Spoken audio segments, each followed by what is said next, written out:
You, John Fitzgerald Kennedy, do solemnly swear I, John Fitzgerald Kennedy, do solemnly swear that you will faithfully execute the office of President of the United States that I will faithfully execute the office of President of the United States and will, to the best of your ability, and will, to the best of my ability, preserve, protect, and defend the Constitution of the United States. preserve, protect, and defend the Constitution of the United States. So help you God.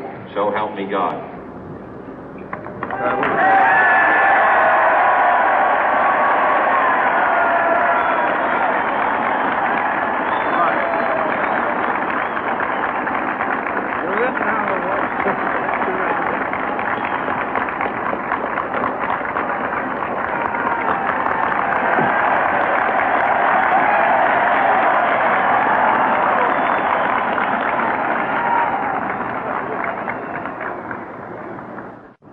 Vice President Johnson, Mr. Speaker, Mr. Chief Justice.